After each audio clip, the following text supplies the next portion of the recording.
Hello, everyone. I am a 38-year-old man whose mind stopped at a certain date in March of 2005 when I had a dental appointment. And now I wake up every day thinking it is the same day in March 2005. My doctors say my case is the only one they have seen, and thus are powerless to try and treat my condition.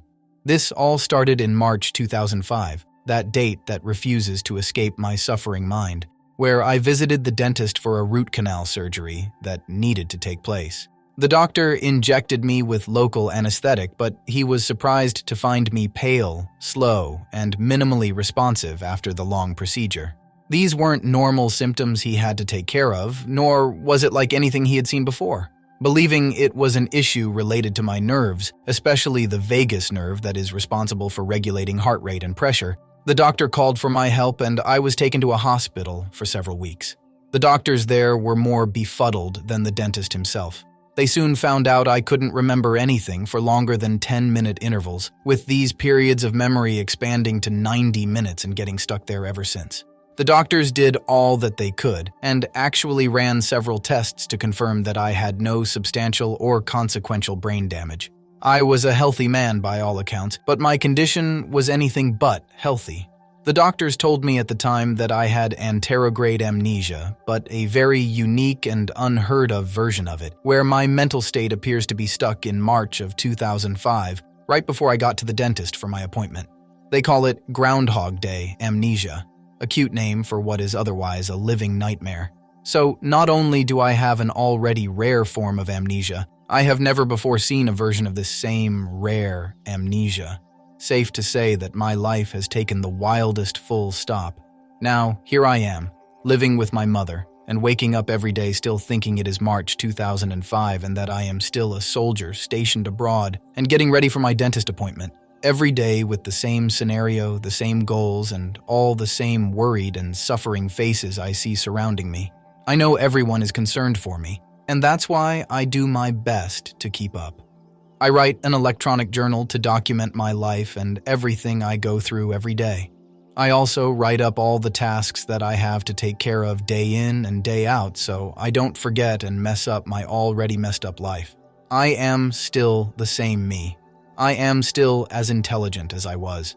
It has even come to the point where people will ask me what day it is, and I will answer March 2005. But I know that is not true. My consciousness still exists in the back of my mind, but it is trapped in there. The only significant new memory of my life that I have retained was the death of my dear father. The doctors say the strong emotional significance played a huge part in stretching the limits of my condition, but that is as far as it will ever get. I am still out there living my life day by day. We are all out there, and we need to be acknowledged so that others may never suffer with the cards we have been dealt. Hello everyone, and welcome back to Masterpiece. Today, we're diving into the rare mental condition only known as Anterograde amnesia and discuss all of its unique causes and how you could treat it or make a living with it included. Whether you're a longtime subscriber or this is your first time here, I'm thrilled to have you join me. In this video, we'll be exploring its characteristics. So, first things first, we need a clear definition for everyone out there right now in regards to this unique and rare form of amnesia, known as Anterograde amnesia. Doctors and experts define Anterograde amnesia as the unique condition where the individual is unable to form any kind of unique and new memories after getting afflicted with amnesia due to a wide variety of reasons. The individual can only remember past events before the affecting event took place, but any recent events or long memories occurring after said event quickly vanish from the individual's mind, leading them to a state of bewilderment to anything happening recently. This specific case of amnesia stands in contrast to another specific one by the name of retrograde amnesia, where the individual actually forgets everything that happened before the incident that caused him to have amnesia in the first place, but can normally form new memories and go on with their life, just with a huge chunk of it missing and possibly never coming back. Side by side, these two conditions are like writing in a book and filling it to the brim with no pages left to add anything new, or losing a pretty filled book and getting a new one to write new things within it. The books here represent our minds, with the words etched onto them representing our memories. We have found the best media adaptation of this very unique case of amnesia happens to be the 2000 crime thriller film Memento.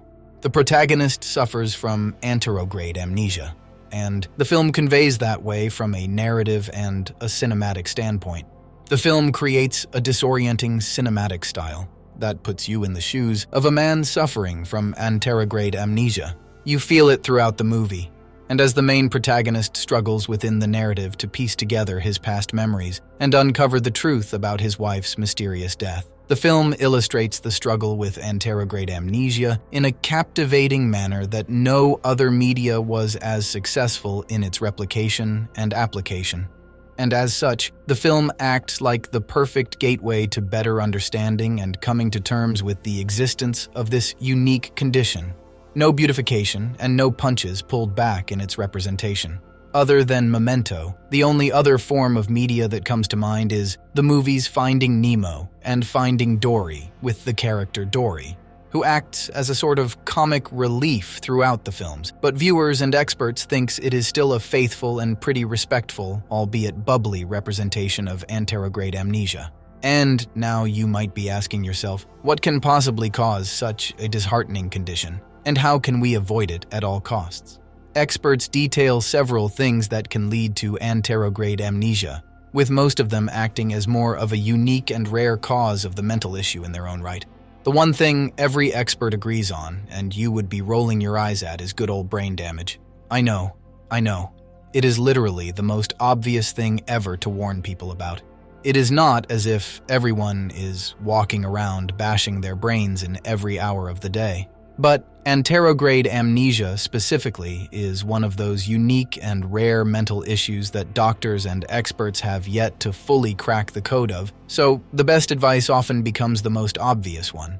Other causes of the disease can be much rarer, like illnesses that cause inflammation in the brain tissue, or patients with a history of seizures that cause short-term memory circuit cuts that eventually lead to the bigger anterograde amnesia. These causes manifest into what we now know as anterograde amnesia in their own unique ways, and it brings all of us right to a very tricky part. The part where we finally ask for solutions and explore ways to treat this unique and rare mental condition. And that is where we have to declare that it is a bit more complicated than usual. Amnesia as a baseline condition can be treated with psychotherapy and cognitive conditioning. And if it is not treated to a large extent, then the negative conditions that come with such a mental issue are lessened to a degree for the patient to continue on with their lives any way they can. Now, when it comes to anterograde amnesia, things start getting blurry and accurate information is not as readily available. We were not lying when we said that it is a very rare and unique mental condition to have. To many experts, anterograde amnesia remains a mysterious ailment because our brains are so complex and the mechanism of storing memories is yet to be understood fully. We can't reverse engineer what we don't understand. And anterograde amnesia surprises us even to this day, like we discussed earlier with the Groundhog Day case. Doctors recommend memory training and technological assistance like reminder apps or keeping a digital diary, like the first case we talked about. Most forms of anterograde amnesia are not as extreme as the Groundhog Day case or Memento, and the rules can be stretched in your or your loved one's favor to ease the process into a healthier mind. But for now, it is best to stay safe and keep being informed as usual. And there you have it. I hope you found this video helpful and learned something new. If you did, please give it a thumbs up and consider subscribing for more content like this. Don't forget to hit that notification bell to stay updated. If you have any questions or topics you'd like me to cover next, make sure to drop them in the comments below. Thanks for watching, and I'll see you in the next one.